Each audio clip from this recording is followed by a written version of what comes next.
It is the Anfield Wrap. It's Neil Atkinson. And with me, I've got SM's Alfella, Ian Salmon, I've got Gareth Roberts, and I've got Paul Cope in order to go through, what matters arising from a Liverpool Football Club perspective. Yes, it is an international break, but lots of things don't stop. What goes on behind the scenes doesn't stop. We're going to talk about the remaining contracts that need to get sorted out, and then we're going to move into the Newcastle takeover, where it impacts the league and where it impacts Liverpool.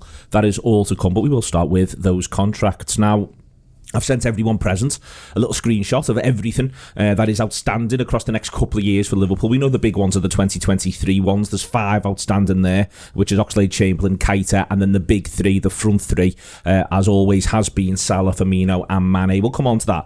The 2022 list, Gareth, it seems pretty straightforward. Adrian and Karius, you presume, are both going to leave the club, although I think we thought that about Adrian this time round as well. Within there as well, there's a couple of little things that I think may occur. Liverpool have said it will be Milner's last season, but there's Courtois today talking about the impact of international football in 2022. There's the fact that I think whenever he's played this year, I actually think Milner's been pretty good. Not seen any diminishing in his performance at all. I do wonder if it's possible there might be a mini rethink around Milner, given the way 2022 looks around international fixtures in June, September, and a World Cup in November and December. Yeah, interesting. I don't know. I mean, I think Milner's one of them that you do want to kind of hang on to in some capacity. I'd like to see him sort of be on the coaching staff without knowing what the dynamics are behind the scenes, but I've heard enough stories of him mentoring, young players coming through. He's obviously got the respect of the dressing room, the respect of the manager, and I just think, if he wanted to go in that direction, we should be facilitating that rather than him end up doing that on someone else's books. But equally, this thing persists about Leeds United, albeit that as things stand, there's a good chance they go down. And does he really want to play in the Championship? Because that is a mad place to play football. I mean, look, even last season, he's making 36 appearances there, isn't he? 37 the season before. He is the break glass option. He is always available. He can play in so many positions as well, and most times doesn't let you down. It's whether he wants to be that, I would say. Yeah. Ultimately, I think Liverpool and Jurgen Klopp in particular wouldn't mind that being the case. It's whether he just thinks to go somewhere else, like a Leeds, and just go and get a season in where I'm playing more regularly. A bit in the fashion that sort of Lallana has at least attempted to do with Brighton. So I would say that's the question mark. I think if he shows willing to stick around, maybe talks about coaching, maybe there's something to be done there with Milner. I like a U-turn. Do you know what I mean? Like one that works like this, where everyone just sort of gets to February, everyone begins to it. Because I think that we presume that the football people are able to constantly think years ahead, and I think that on the big stuff they are, but on maybe some smaller stuff it may well be that they might just all look at each other in February and go, Christ, this year's a bit mad.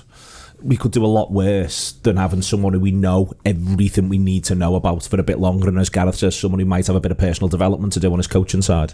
Yeah, 100%. And I think Milner's played the blinder over the past few years, to be honest, and I think if you could have a chat with Gini Wijnaldum now, he might say, I wish I'd done what Milner did. Yeah. I can imagine Milner sat him down at one point and said, look, mate, just do what I did. If you want to stay here, just tell him you'll take a 2-year deal. And at the end of every 2 years, say to them, just give me one. And I'll prove to you every year I still deserve my contract on my wages. And it's worked out really nice for him. On the U-turn thing, I do think the funny thing about the Milner thing is the script, like the pre-written script, that he will go to Leeds. That's the thing. Yeah. Like it's either he stays or goes to Leeds. And I think that was great up until they got Bielsa, and he made them run more than any other bastards on the planet. Do you know what I mean? Because at the end of the day, at this stage of your career, do you want to go somewhere where you run more than you do now? That's his biggest problem. Is his legs are going to go, and I can see this talk amongst like even pundits on TV after the City game. The likes of Neville were talking about that moment in your career when all of a sudden someone runs past you, and there's nothing you can do about it, and just in your head you go, I'm done.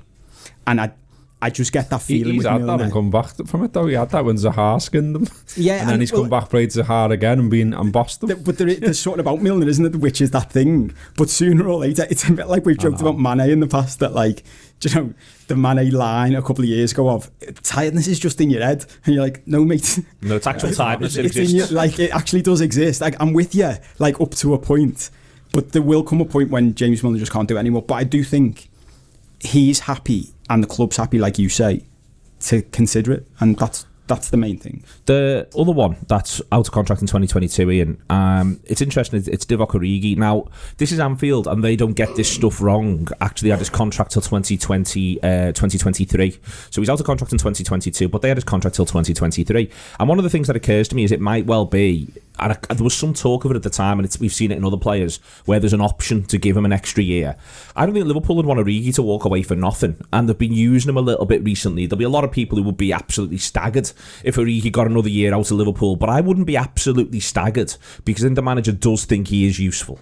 I think the manager thinks he's useful. I think also there is that if you can trigger a clause that keeps him there for another year without actually putting out a lot of money, then you're basically looking at it as in terms of you protect the value of it. So you've got a value to the player that you may not have had otherwise. And, he's looked sharper when he's come on recently. So, he does look like he can still be a little bit of an option. When I looked at the screenshots that were going in front of us, the idea that he was worth 10.8 million at the moment astonished me. Because his contract's up in June. There's no value. There's no value to a lad whose contract goes up in June. But if you can get another year, then maybe there is a few million you could get back if need be. For me, Paul, on this one, it is about sort of protecting that saleable value. Liverpool, I think, have been quite aggressive in the idea that Divock's got significant saleable value, and they don't seem to compromise on this stuff very often. I think they think it will become, if it's our way or the highway, eventually it will become our way. I am intrigued. I'm intrigued to see what happens with Origi, because I think if Liverpool do have an option to give him an extra year and take it, as I say, I think there'll be a certain number of supporters who won't believe that that's happened. But I think Liverpool will do it from a position that they feel as though this is a player that they can get a fee for at some point, and in the meantime, the manager's happy to use him. Yeah, the whole idea of getting any fee for anybody, we've seen this over the years. I mean, just looking at this list, it gave me a flashback. I remember when I went down to do Sky Sports News for you years ago now. It was the first time I'd ever done it. I was nervous and all that. And I just said, without thinking about it, they asked me about the goalkeeper situation. And it was Mignolet and Karius at the time. And without thinking about it, and I was nervous, I just basically said, we'd sell them, but who'd want them? And I had mates messaging me afterwards going, Jesus, that was harsh. That was cutting. Who'd want these guys? But years later, we've literally got this. Karius is one of those lads now, isn't he, who... Do you know, I remember Carragher saying, might have been in an interview with you, where he said sometimes you'd come back to pre-season training and lads would turn up and you'd be like, oh my God, you still play for us? That's mad. And he is the perfect example of, what do we want for Karius?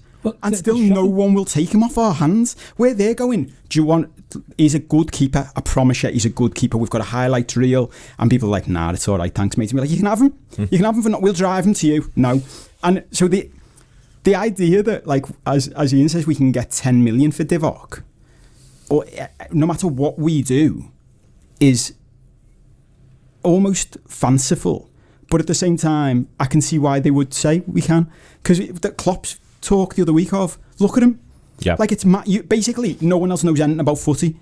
How can you... He must look at all the clubs who struggle for a goal scorer and think, how is it that you didn't phone us in the summer to get a lad who scored in a Champions League final? Yeah. Literally. It's not that long ago he was keeping Lukaku. Well, maybe it is that long ago. Maybe I'm showing my age. He was keeping Lukaku out of the Belgian team. And people forget all of this. But at the end of the day, you can't force people to remember. So if we're going to keep him, it's almost... If you want to do that, you've got to play him more. We said this the other week when Klopp was like... But he has started since mid-September. He has played more. That's true. But, does he play enough that we can reverse the psychological idea that he's not that good? But the other thing we got on that is nobody knows what players are worth anymore. Exactly. You've got this situation where Leeds can spend 40 million on a winger. Everton can spend 1.7.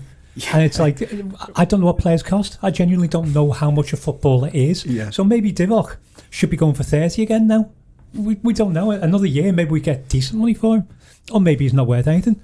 And the other thing that surprised me in that was, and I don't mean that in a bad way, he's not worth anything, but financially maybe there is no value to him for us in the current market. Karius is 28. He still feels like he's a 23-year-old lad. He feels like a player who's somehow managed to waste a great deal of his playing career because he's not played much for, 4 years now. And there've been external circumstances that the wages issues he had when he went out on loan. But surely you would want to play football somewhere. I was just looking at Divock's salary there. Apparently, according to the internet, with the usual pinch of salt, he's on £60,000 a week, so £3 million a year. But what just made me go wow is that estimated career earnings so far £17 million. It's all right, isn't it? It is very all right. So Divock's always felt comfortable to me that he's like doing all right in his career as well. We keep saying, don't we, like, well, why doesn't he want to move on and all this kind of stuff? I think we know from what we've read about him over the years and stuff he's done. He's obviously got other interests. He's really interested in psychology. They had to get his head out of the books at one point and say, "Can you have a game of footy?" And he might just sort of be, everyone goes on about him being laid back. I think he's just relatively comfortable about how it's all going. And he's a really interesting one. I mean, you just said about Karius being 28. He's only 26, and it feels like he's been around forever, doesn't it? But the mad thing about you saying he's probably relatively sanguine about how it's going is, if you just said in 2018. There's no way he's going to play much of a part. And then he effectively has an unbelievable 6 months of football, but he still doesn't actually play that much football, but he's on the pitch for some of the biggest moments of any of our lives. So I think if you are Divock, it's difficult to say, well, you might play more regularly if you go to Wolves. And he's like, yeah, but I won't have the best days of people's lives if I go to Wolves, whereas I've got a lived experience that can happen here. Exactly, yeah. I might get brought on for the European Cup campaign and play a really huge part, and everyone might talk about me forever. Again. I quite fancy that. No, there is that, because, it kind of feels that once you leave Liverpool, certainly for Divock, the only way is down, isn't it? So that's probably in his mind as well. He's on decent money there. He got a new contract after what he did in Madrid, and look, I don't begrudge him at all. I see some people that get really frustrated, and look, I get it, but equally I just think he earned that, and was he given that out of emotion, or was he given that out of that he's proved himself to be a really good moments player at times? The latter, I would say. I think just to add to that, it's something that still baffles me about just generally, and you know what I'm like about this, and I'm always conscious I might get boring about it, but how we all fall into this. We look at football as like what they do for a living is completely different to what everybody else does, but it's not. It's a job. So like where Divock is in his life, like everyone always goes, the main thing for a footballer should be playing games of football every week. And I reckon if you asked most footballers, they'd be like, no, that's not the main thing at all, to be honest, mate. Like, I play football every day. You just don't watch it. So my job is playing footy every day. And the company I play for is one of the best in the world. The lads I hang around with and all the people in the, everyone I know in the gym and the canteen and all that, I love them. It's a boss place to work. I get paid £60,000 every week, by the way. I get fed. Yeah, that's it. I get me dinner on top of that. I get expenses. Like the expense account of the place at Wolves isn't as good. Exactly. I can still read me psychology books. It's sound, Yeah. And on top of that, every now and then I get to play in a Champions League final and become an absolute hero, and then score a goal in a Champions League final. Do you know what? I'll sit it out, lads. If you offer me another 5-year contract, I am good. Imagine someone offering any of us or anyone we know or anyone listening to this that job. You can have that job forever. You'd be like, oh my God. You'd be bouncing into your mates in the pub going, I have just got the best job in the world. And yet we look at people like Divock Origi and go, I think he should probably move on for his own sake. He's like, I'm all right, lads. Yeah, for his own sake. I'm all right, lads. There's an interesting angle in that, because Divock, being a psychology student and obviously thinking slightly outside the box on things, he might view his job as making sure that Virgil van Dijk's the best centre-back in the world, because he's doing it 5 days a week. He is the target that is actually playing on Virgil to make him better at his job. On Van Dijk, in this spate of contract renewals there's been, Gareth, Van Dijk's ended up with the biggest contract in Liverpool history. He's the highest paid player we've ever had, and it's a 5-year deal. So there'll be no one who's ever had a contract like Virgil van Dijk has got from a Liverpool point of view. But someone's about to have a bigger contract than Virgil van Dijk if he's going to stay, and that is Mo Salah. We're focused all in on Salah, but neither Firmino nor Mane have got an agreement yet. So we'll start with the big three in that 2023 list. Do you think all this is interrelated? Liverpool have got this big wage bill, but they've got a wage structure which to date hasn't singled a big player out markedly more than others. I mentioned Van Dijk there. It's an enormous contract, but so is Alexander-Arnold's. So is Alisson's, so is Fabinho's. Mm-hmm. Van Dijk's may well be the biggest, Henderson's as well. But do you think this is all interrelated from a Liverpool point of view with the contracts done, but also with Salah and then Firmino and Mane in terms of how they're trying to juggle all these balls at once and bring it to fruition? Yeah, maybe. Yeah, I mean, I think obviously Salah is the one we all want done, and we all want done yesterday. The other two, there seems to be less clamour for, because both have had a sort of drop-off performance-wise.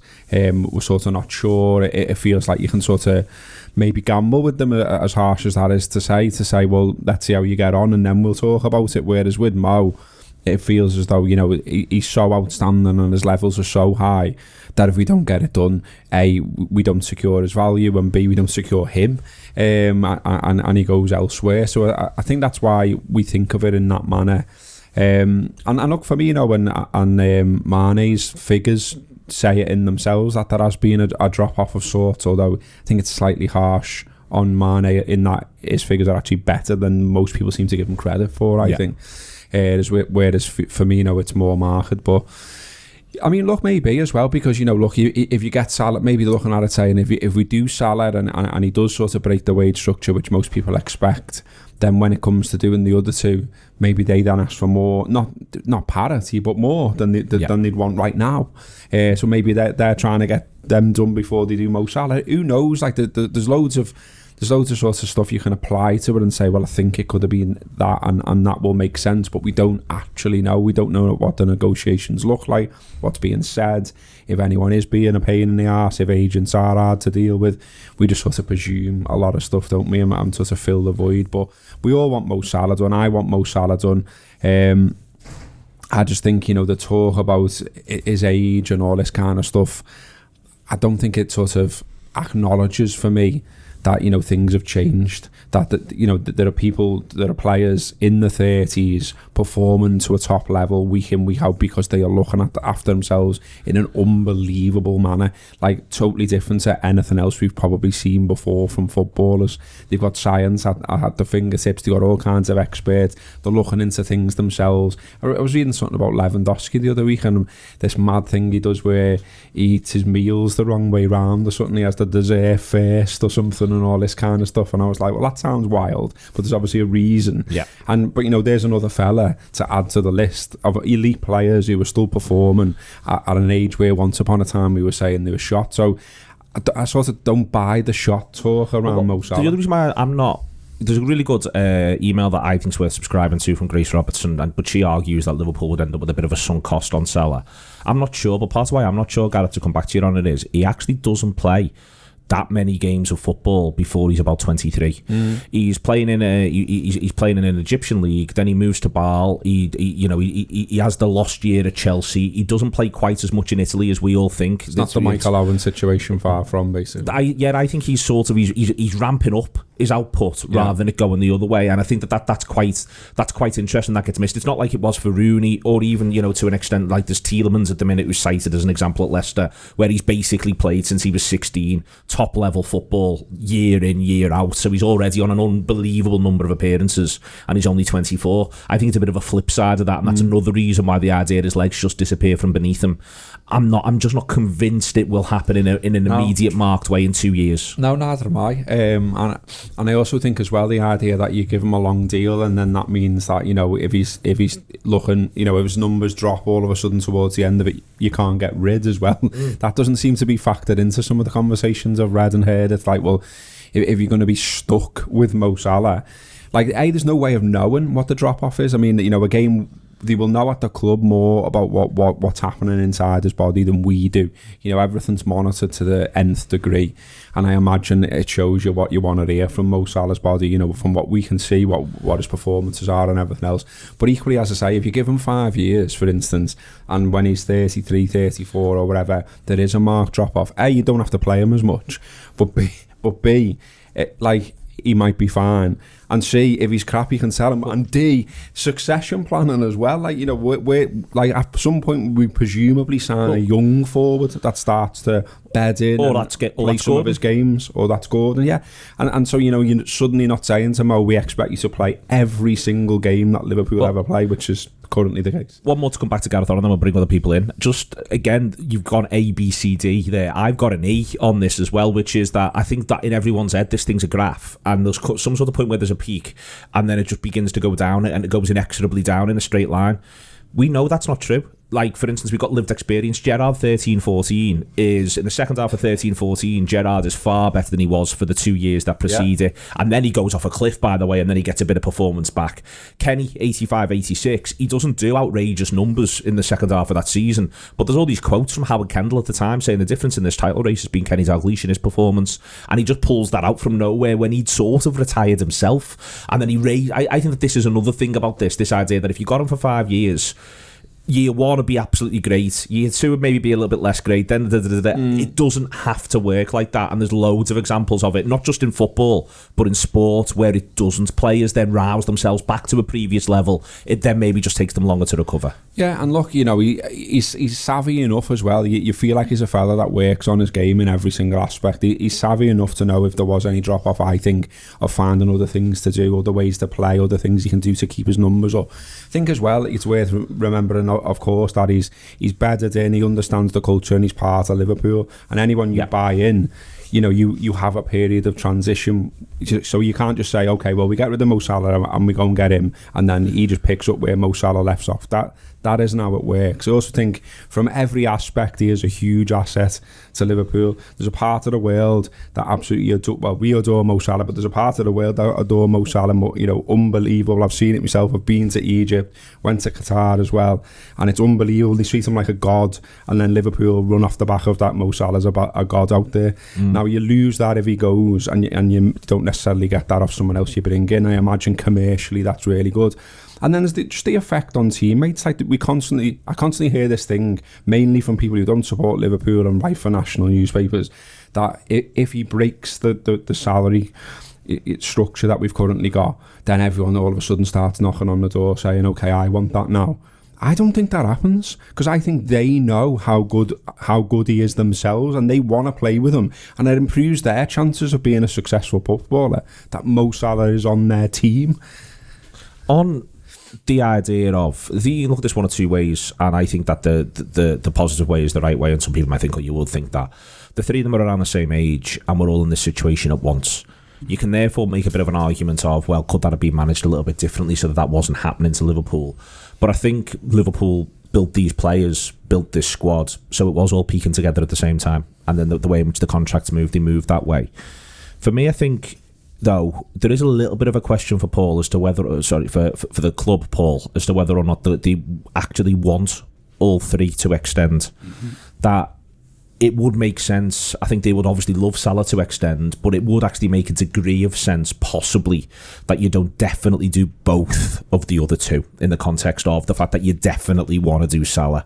And that's why I like the idea of the dynamics around all of this in and out of Michael Edwards and other officers. Mike Gordon's officers must be really interesting, because there's probably a little part of Liverpool that until I've thought all the way through they'll do Salah last, and they've done 5 or 6, and then they're going to do Salah. But I do wonder whether or not it sort of suits Liverpool at the minute to maybe be a little bit cute with Mane and Firmino and be able to go, well, we're going to have to see until we get Mo done. You might be banging on the door and you might want this increase or that increase, but it's not going to be as straightforward as that. And I wonder, there's a lot of game theory in play here in these negotiations that I think is a little different. Yeah, and I'm glad it is a question for the club and not really for me. Because it's really like, because even as we have this conversation, look, I'll put the other end of the argument to it as well. And let me say up front, I'm as a fan, I'm like everybody else. We all do this. Sign Mo Salah at any cost. Like, we love him. All the stuff Robbo's just said, couldn't agree more. But all the stuff you've just said is actually what goes on at the club. And we've just seen an example of this. Like, 6 months ago, we're all saying, sign Gini Wijnaldum, give him whatever he wants. And the club decided to let him go. They just decided to let him go. And imagine that conversation around the table. And you could see in the manager's voice, in the way he was talking about Gini Wijnaldum. Yeah. He loves Gini Wijnaldum. Not loved, loves. If he could have Gini Wijnaldum in his squad, he would have Gini Wijnaldum in his squad. If there was, there was a magic wand, then you could just have whatever you want. And we still let him go, because I think the comparison here is Henderson and Wijnaldum side by side. You can't have both. The club says... And Thiago, yeah. Even I forget about that, even though I bang on about him all the time as the replacement. These lads, you can't have all of them. And I think that will be the same case. I just wonder whether, and it's almost, you can't say this out loud in case I'll get people saying to me, you're jinxing it, you're manifesting it, whatever. There's a conversation that actually he's the most saleable asset. out of all of them. The drop-off of the other two means, look at what the other lads we've just talked about. At some point, we want to replace these lads. We want to create a front three as good as they were. Now, we've got Jota, that's done. That's already, I think we're all happy with him. He'll only get better, hopefully. You know, fingers crossed and touch wood and no injuries and all the rest of it. But the reality is, like, I talk about an Mbappe and I talk about a Haaland, and with the model of the club we have, and this is a model I still defend, like the number of people again this summer who were screaming about getting them out and all the rest of it. And like, it's the same model that won us the European Cup and won us the league for the first time in 30 years. So for people who criticise it, yeah, you know, go out and get a Saudi owner. Maybe that's what everybody wants, and maybe that's better. I actually prefer the way we've done it anyway. I prefer the way we've done it. I prefer the building it up. I prefer the journey and the adventure, and we didn't just buy it and people can't go to us. Yeah, well, imagine what everyone will say to Newcastle fans if they win the league in 5 years. Well, of course you won the league. You had the richest club owners on the planet funding it. Is that, and they might say, I couldn't care less. And fair play to them. We'd have said the same if that how we did it. But the way we did it was better. The problem with doing it that way is you have much, much more difficult decisions to make. And I do think I'm with you. I do think there must be an element, because I'm sort of with Robbo and not with Robbo on the people knocking on the door. Because I think the way we do it is we go Mo Salah and everybody else. And something we talk about on the review often is it's not Mo Salah and everyone else. It's Mo Salah and 25 individuals. Yeah. Now, Mo Salah might get, you know, the ridiculous contract that he might want and we all think he should have. And Bobby Firmino might be absolutely fine with that. Firmino might say, of course, it's Mo Salah. He's one of the greatest players on the planet. He should get paid well more than the rest of us. And Sadio Mane might say, are you messing? And Virgil van Dijk might say, are you messing? You got me to sign this contract and then you're giving him 100 grand a week more than me. No chance. We're renegotiating mine now. Because I'm the man as well, remember? Remember, how did we win the league? How did we win the Champions League? Everyone's banging on about Virgil van Dijk, aren't they? And then what about Alisson? Alisson says, I'm gone. Aren't I the big keeper? When I'm not here, you're all crying. You've got other players who can step in for Mo, but when I'm not here, you're all crying. So it doesn't take... And also those footballers may feel like whatever they feel like themselves, but they've also got representatives who are paid good money to look after their interests. Exactly. And look, to bring into the real world as well, someone said this to me ages ago in my old business life. He said, it's not even the person you're negotiating with who's the problem most of the time. Everyone goes home. And they speak to their partners, and they speak to their families, and they speak to their mates. And all it takes is a few people to go, you're being had off. You're being treated like a mug there. And all of a sudden you start thinking, am I? Because I was happy with it. But now loads of people are telling me I'm being treated like a mug. Am I being treated like a mug? And that can be like a virus within your squad. Maybe not the best word to use right now, but like woodworm spreading through your squad without you knowing it. But the agents of every one of those players you just listed, when they went to negotiations, the first words they'd have said was, what are you doing about Mo Salah? Yeah. Because if they didn't, they're not worth the salt and they shouldn't be doing the job. So those conversations will have been had. You know, if there is going to be a degree of Salah exceptionalism, then the people who've already people who've already signed their contracts will have known about it and will be aware of it. I think there's an easy way forward with this. Salah, we're currently at a stage, I know the media are claiming Salah doesn't get enough love in Liverpool, whereas we're currently at a stage going... absolutely mad. It was mad. It's incredible, isn't it? Yeah. It's if at the bottom... Do we all have to knock around to his house on a daily basis? Eventually we piss his missus off. I'm sure of it. I mean, I'm up for it. If that's what that's what we've all got to do. But it's not... I'd be much more enraged reading the article in the Telegraph if I'd have been prepared to pay to read the article in the Telegraph. So I haven't read it, so I'll just go from the headlines. No, you're talking nonsense. We're currently having a conversation about, is he actually the best footballer that's ever played for us? And, for my generation, having seen Dalglish his entire career with us, seen him play in the flesh and still maintaining he's the best footballer I've ever seen, I'm asking, is Mo Salah better than Kenny? I've got my head to Gerrard now. Is he better than Kenny? Is he? I've said for about 3 years, he's given me more joy than Suarez. And the key to it is Salah can keep himself fit in a way that Cristiano Ronaldo has. So we're looking at, not wanting to pick up Ronaldo too much, but Ronaldo is if it wasn't for Messi, Ronaldo would be the greatest player in the world. It wouldn't even be a question. And that's because the dedication he's put into his craft to actually keeping himself physically perfect. Salah's doing exactly the same thing. And if there were... there is not a single player in world football you could bring into our team and put in place of Mo Salah would make us better than we already are. You could put Haaland in place of Bobby, we'd score more goals. You could put Mbappe in place of Sadio, and he would possibly be more effective on the left. There is nobody you can replace Mo Salah with. So if he comes out with a net nil value in 5 years, who's arsed?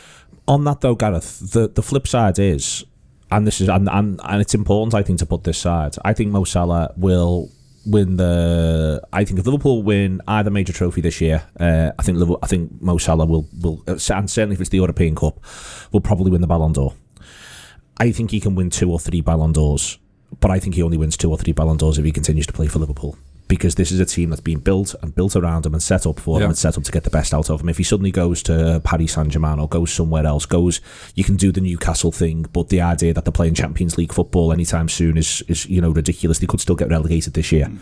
So you've got to allow for, that's not a stage he should be taking his talents to under any circumstances.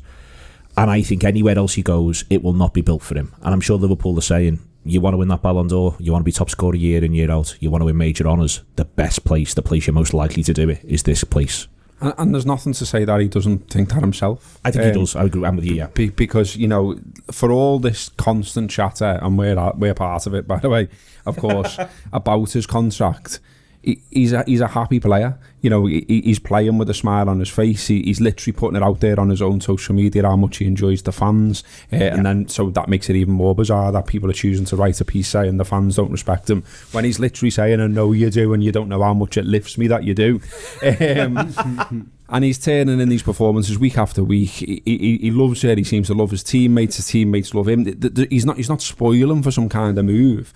And also as well, the other angle on it is that doesn't, you're quite right to say, like, everything is set up for him at Liverpool. He knows the system, he knows the manager, presumably he's settled because we don't get a vibe of anything else, but also there's not a lot of stuff going on elsewhere where you think, well, that's a good move for him right now, or that's a good move for him right now.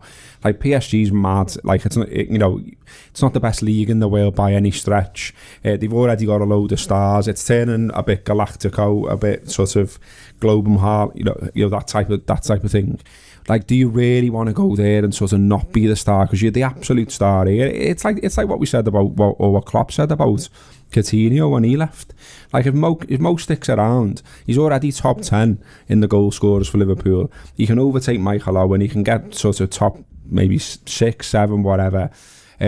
He will go down as one of the greatest players in Liverpool's history, and who knows, he might have a statue himself, he might have a stand, a lounge, whatever it may be, and like that's don't think a lounge is a selling point. I was just going to say, I love that idea of them saying you could have well, I'm just thinking in the have a lounge. I'm just thinking there's not that many stands, do you know what I mean? Like, we're running out of stands here to name after people. I'm with you. I think we should say it to him just to see. Yeah, and we'll film it. Well, we'll just say, we know you're not into your aisle, so we'll jib the Carlsberg Lounge, we'll call it the Mo Salah Lounge. Yeah, how about that? But no, he's look, he's on course to be, already is one of the best in Liverpool's history, on course to be even greater. And look, that's got to count for something, hasn't it? And yeah, I don't know. Real Madrid, Barcelona look pretty basket case right now. PSG, we already mentioned them. And then Newcastle, come on. Why would you go there? Like, ridiculous. You go there, okay, they can probably offer him a daft wage, but I don't feel like his only motivation in life is money, surely. Like, I mean, I haven't done that. I haven't Googled it to see what Mo's earned so far in his career, but it's going to be more than Divock. And he's all right. So yeah, Liverpool's set up for him. He's set up for Liverpool. Get the contract done, keep him here, and let's keep on making him great. Just dead quick from each of the three of you, around all three of the players, what do you actually think happens, approximate sort of timeline, Gareth? I think Mo does sign, and I think that's probably the first one we see. And then I'm going to stick with the idea that the other two, they hang fire and they sort of leave it hanging a little bit, almost as a motivatory factor, like, let's see your best again, and then we'll talk. Mo signs a long-term deal very, very soon, and the others, I think you're looking at possibly short-term extensions. Yeah, and maybe it's heart over head saying. I do think Mo will extend, and just on a brief point, I think the sort of Leeds Milner thing on a completely different level. The fact that Barcelona and Real Madrid are basket cases now really helps us, because that's the natural other whether you think it's a step up or not, it's the other place to go where you can do the stuff you're talking about. And everyone's looking at those places now going, 5-year rebuild. It's a bit mad that, yeah. Like someone told me the other week that the crowds are just ridiculously low, which even that, you'd be like, really? I don't want to go and play there. It looks miserable. Well, Barca were linked with Divock. I mean, that says it all. That's what we should be saying to Mo, by the way. Forget the lounge thing. They're sniffing around Divock. Like, all right, I'm definitely not going there then. So yeah, I think we do that. The other two, I could see both going, because I could see, going back into this talk before, Mane being the one being like, oh, I'm not happy if he's getting paid loads more than me. And if that's the case, I think that's okay. I think Salah will get done at some point soon. I think Mane will be hot on the heels, or Mo hot on the heels of Mane, either way. And I think they'll do a bit of a watching brief with Firmino. I think it wouldn't surprise me if Firmino goes into his final year, but there's still talk that Liverpool might come to an agreement with him a little bit. I can see a world where Mane manages to get himself a pay increase. I can't quite see Firmino manages to get himself a pay increase. So at which point then do you sign an agreement to take a pay cut? I know it wouldn't work like that, but you sort of get me drift. The other thing I can also see happening is I can really see a home for Firmino at Paris Saint-Germain in a way I can't for the others, in that Paris Saint-Germain are really going to need a footballer who makes sense of the rest of it at some point soon, and Firmino would do that for them. All right then, we were going to talk about Oxlade-Chamberlain and Keita, but they'll be all right. So if you want to subscribe to the Anfield Wrap, prior to a massive run of games, away at Watford, away at Atletico, away at Manchester United, they're the three that we come back to. It's theanfieldwrap.com/subscribe. Alternatively, download the app. You get tokens there if you want to check out all of our premium stuff, been lots of excellent bits and pieces on video and audio across the last week or so during the international break, but obviously we're all gearing back up for what's a massive run of games for the Reds. Also on Wednesday night, Liverpool women at Prenton Park play against Aston Villa. If you get my email, there will be a code in there so that you can get free entry. It is 7 p.m. on Wednesday, early-ish kick-off for an evening game. Do get down to Prenton Park. Aston Villa are in the division above Liverpool, but Liverpool played really well against Sheffield United on Sunday. Really impressive they were at Bramall Lane, and it's a good chance to see how far off the WSL teams they are when Aston Villa come on Wednesday evening. So 7 p.m. Prenton Park for that. And as I say, if you read the emails that I send, and there'll be one either today or tomorrow, depending on how many time goes, in there will be a code for that women's game. Want to talk about the Newcastle takeover and where it impacts Liverpool and where it impacts the league as a whole. The first thing I want to do though, Gareth, is there's the obvious issues around the 80% stake in this by the public investment fund of the sovereign absolutist monarchy that is Saudi Arabia, with all of its policies, with all of its outlooks, with its ultimately, in lots of senses, bigoted stances on a number of things. Without specifically getting into Saudi Arabia, what I found broadly depressing in lots of ways was the response of some Newcastle supporters. I understood the excitement of getting Ashley out. What comes in, it is valid for it to be a question. The whataboutery I didn't like. But what I actually found more depressing was how few questions there were for the Premier League in comparison for how many questions there were for Newcastle supporters who just have season tickets and want to watch football. Yeah, that's it. And that was kind of where I went with it on social media and engaged in a few debates around it, because for me, we can see the background of the Saudis. We've heard the stories. We know about the journalists. We know about their stances around women, about gay people and etc. And they don't chime with any of our values. The values supposedly of this league that is pushed, rainbow laces and this, that, and the other, and blah blah blah. And then they're letting the takeover like this go through. There's your big hypocrisy for me. And to aim it at fans, I just found a little bit grim. I mean, I'm just looking at some pieces that have been written the last couple of days. I'm still seeing one saying, well, it's up to fans. How do they react now and all this kind of stuff. That's so blanket, that, because there are people who support every football club in this country who football is essentially their lives. It's like the light in a fairly grim life. There are working class people that support football, save up all their money and go to a football match. And the idea that you say to them, well, you know what's going on in Saudi, you should walk away from your football club now. You should forget about that. You know, that light in your week, forget about that, because this has happened and it had nothing to do with you and you didn't make it happen. It was the Premier League. But yeah, walk away now. Like, that's just not realistic and not fair. And also, you know, there's plenty of people struggling to literally feed themselves and feed their families, and the idea that they're up to speed with what's going on in Saudi Arabia, again, not realistic. Like, I think you've got to think about sort of people are from different backgrounds, different classes. People have a different amount of time to engage with news, foreign news, international news, and what's going on in other countries. And you can call that ignorance if you want. But what I'm saying is everyone isn't in the same place. Everyone is not up to speed with everything about this regime, this fund, and how this takeover has happened. And you look at like what Newcastle have put out, like their own comms around it, if you like, and it's all about ambition, and it's all about here we go, and it's all. So no wonder you've got fellas dancing in the streets. Do you know what I mean? Because they've had 14 years of this fella who was not aligned with their values in any way, and he was taking the piss, and he was putting Sport Direct all over their home, and, you know, not giving a new contract to Rafa, who they loved, and, you know, bringing in all these people who should never have been anywhere near the club, not investing in the training ground, not investing in the team, the ground, anything, and just absolute disdain for everything about Newcastle, the club and the supporters. Now, these are obviously going to come in, and they're not daft. You know, they've got people around them, whatever you want to say about them, they've got people around them who are going to say the right things comms-wise, put the right messages across. And so therefore, a lot of fans are going to swallow that and go, this is great, this sounds boss, oh my God, we're the richest club in the world, all of that kind of thing. And that's literally what sports washing is. Do you know what I mean? Yeah. That's why, you know... That's why there should be protections and regulations around it. And the things that are grim about it, and they are grim, don't get me wrong. And of course, I'd like to think if it was Liverpool, you know, we'd all be out on the streets. But it's ultimately down to the Premier League. It ultimately falls at their door with their crappy fit and proper persons test that allows people like this to come in and take over our football clubs. It's down to them. If you've got beef with it, you should be at the Premier League store. You should be sending letters and emails to them. You should be out on the streets outside there saying, how did you let this happen? It shouldn't come back to the doors of ordinary Newcastle fans with us all pointing fingers at them saying, hang on, what? You're celebrating the fact that your team might finally win something? How dare you? There's I'll be very critical of it and then reverse a tiny bit. There's a terrible statement from the Newcastle United LGBT community. It's a really, really bad statement under the circumstances. My point about it, Paul, is they haven't had the training.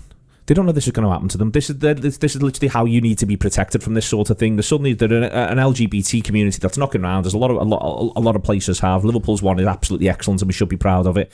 In the same way that we should be proud, I think, of a lot of the bits that exist around Liverpool, sort of, you know, fan engagement. For instance, Spirit of Shankly is an unbelievably mature organisation now. The cop outs that we've got, you know, they're really, really good. This Newcastle United, as I say, statement, I don't think it would have been put out by anyone connected to Liverpool for a variety of reasons, but not least a greater sense of maturity, more people to consult with, been doing it for longer in lots of ways. But my point isn't to just criticise the statements. My point is to say it's because of the Premier League they have to issue one. And that's where this is where the protections need to come in. They need to come in at the very highest level. And if that's governmental, that's absolutely fine. What I would say is that since there was movement around the Crouch Report, the government has supposedly had meetings with the Premier League around this Saudi Arabia thing as well. There was pressure put on from the Saudi Arabians toward Boris Johnson. And also, since the Crouch Report came in, the Premier League have been allowed just to roll the TV deals over by 5 years as well. It's almost as though the whole thing might be a bit of a sham. But the interim report was good. It's an elongated question, Paul, to say football supporters and football clubs need to be protected. They shouldn't have to constantly protect themselves and stand up for themselves. People should stand up for them. Yeah, I agree completely. And I've not seen that statement, so I don't know what it says. But I think the problem ultimately, whenever any topic like this comes up, it doesn't, without getting too much into my other world that I'm in, it doesn't surprise me one bit. And the thing that does surprise me a little bit more than anything else is how people are shocked by the hypocrisy of it all, and how much the hypocrisy there is. Like I always talk about things. We love talking in life about things in black and white terms, and I always say to people, you need to get away from that and come towards thinking everything on a scale. And the problem is with the scale, and it's funny watching, like, we might get onto this, like the reaction of the other clubs, and I've only seen bits and bobs of this, but it's like, any like Man City are happy as long as they're the richest club and their owners are sound, and then someone else comes in and they go, oh, we're not having this. This is a disgrace. And you're like, lads, it's just you. It's just you with more money in a different time.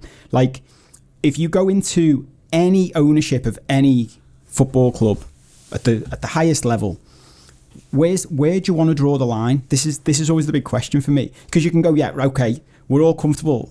Saudi ownership is beyond, like, their principles, everything they believe in, beyond what we all think is right. Okay, well, let's keep coming backwards then. We're having a World Cup in Qatar in a year. Is that all right? Like, are we all right with that? We've been having, and go outside football, we've been having world title boxing fights in Saudi. Yeah. Is that all right? Well, for me, it needs a bigger conversation than football. We're selling arms to Saudi, is that all right? Well, this is it. Like, this is ultimately where I come back to it. There's always loads of focus on footy. And footy just plugs into a wider world, which for me is just built up to be absolutely crap, to put it in very simple terms. Because whether people like this or not, we've decided to build a world over a number of generations now that's built around money. And that's it. So we can say the Premier League should protect football fans. And you go, really? What's the Premier League's actual incentive? Like, what are they in it for? And the Premier League might say it's not up to us, it's up to the government. And then you go, okay, it's up to the government to protect football fans. And you go, really? What's the government in it for? Like, these lads especially. Do you know what I mean? More than any other time. You've got, we can go well off topic here, but in the real world, outside of, I'm with Rob on what sport represents to all of us and people. But in, like, literally this government spending hundreds of millions of pounds of our money, taxpayers' money, just giving it to their mates, basically, under the cover of other things. And in the same breath, we're going, that government and organisations under their purview should be looking after us in a footy sense. Imagine having an honest conversation with them where they could be completely honest. They'd go to you, come on, fellas. Like, we're not even looking after your best interests in normal life. We couldn't honestly, we couldn't care less about football. We'll do all of that singing and dancing and all that, but at the end of the day, if one of the richest, bear this in mind, one of the richest families on the entire planet comes to us and says, we want to buy a football club in your country, I guarantee you one thing, that is going to end up happening one way or another, and it doesn't matter. And everyone, I'm with Rob on the fact that I feel sorry for Newcastle fans, actually, because we might say, oh, if it was us, we'd be out on the streets complaining. Would we? If it was, like, look at now, people want there are still some people, crazily in my eyes, who want our owners out. Well, who do they want? Wouldn't some of those people happily have taken one of the wealthiest families on the planet? Some of those people have said they were demanding it the other day. That was the thing that really annoyed me, going online and going, well, these people, the FSG out lads, are demanding that we should have sold to these. It's kind of like, well, that's not our principles. We wouldn't want to be owned by this nation state. But some would. But some would. But if you drill down to your principles, we're all hypocrites at some point. I believe we're a socialist club based on socialist foundations. Have any of our owners ever been socialists? Isn't John Henry? They can't be. They can't be. You don't get to be a billionaire by being a socialist. Isn't John Henry linked to the Trump family in some way? No, I'm wrong on that one. I'm being told strongly no. So I'll pull that bone back right immediately. That was my assumption and from something I'd read and isn't put out there as fact. So, but do they tally with my political beliefs? They probably don't, but I still support the club. We've just been talking about paying a footballer hundreds of thousands of pounds a week. Hundreds of thousands of pounds a week. We're throwing out 17 million as a cheap one. That doesn't tie in with our... Look, at the same time, we talk about supporting food banks. Imagine, we're all hip, as you say, and we are all Liverpool were going to sell to Dubai, Liverpool were going to sell to Shinawatra, and I can remember people at the time of those deals saying, well, if it gets us a new stadium or if it gets us investment in the team, the same stuff, basically.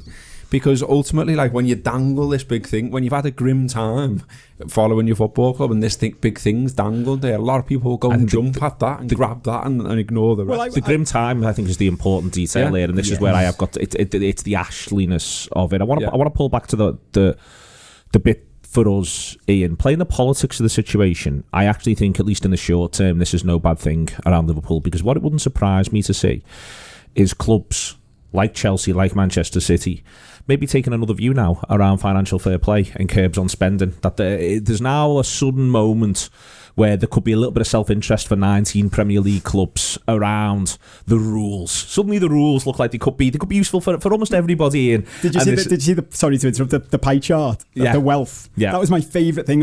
I love representing things to people in very, very simple terms, and that pie chart just made me laugh so much, because someone at Man City is looking at that going, that doesn't look good for us, lads. And I think that is a massive thing here, and we know that the rules can be bent towards breaking points, but everyone's got the Man City and PSG examples now.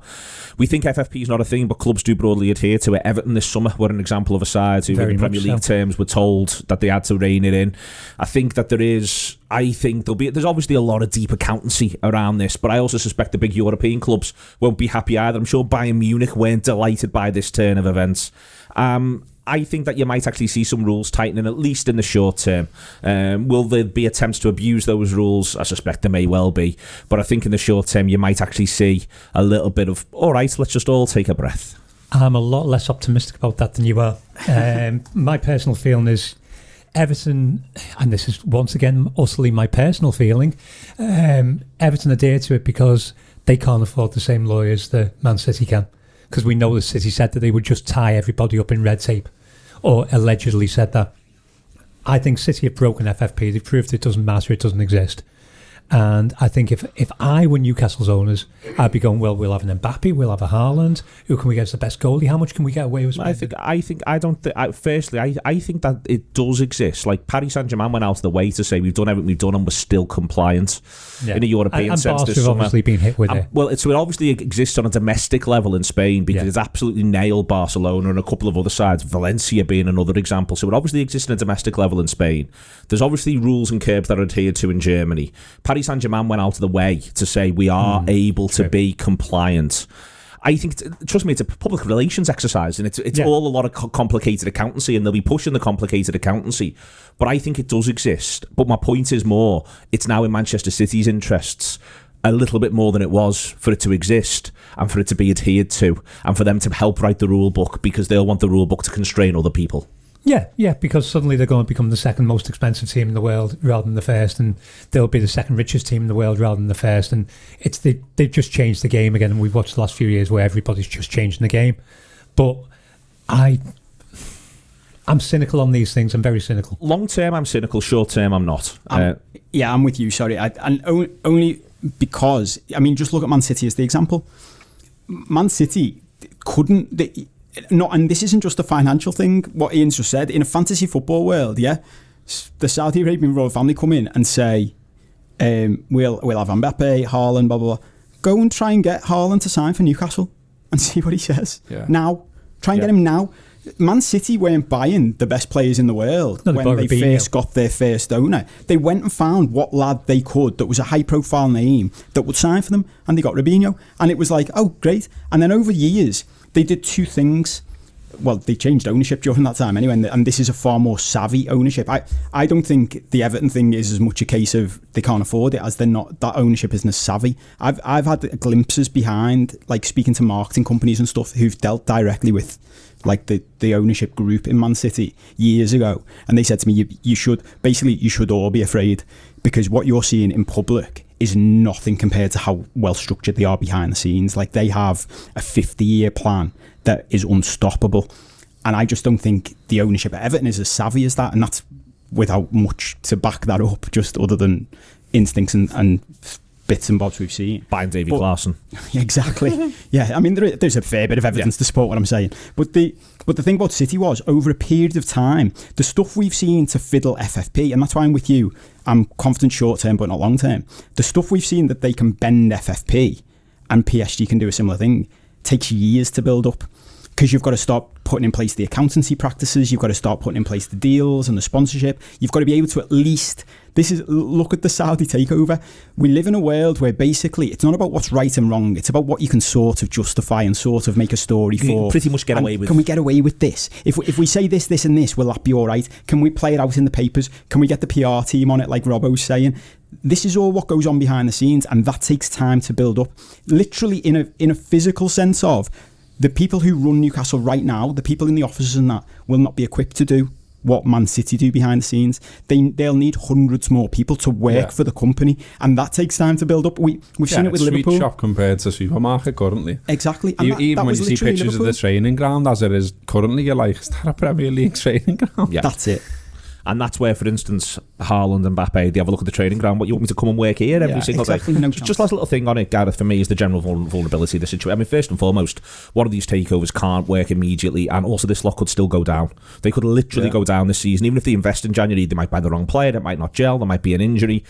Someone's going to go down, I think, this season because of Brentford's start, although I do still think Brentford might taper off as the muck and bullets build up. Put that to one side. European football remains in massive flux. So the idea of trying to think long term, no one quite knows what happens next. I still don't think the Super League's entirely gone away or the stuff around it. And something like this, again, makes that more vulnerable off the basis of the idea that if you can get better, tighter financial controls all in one place, that might appeal to people as well. Yeah, I mean, just in general, this is just another example that football's fucking mad. And, you know, I think for...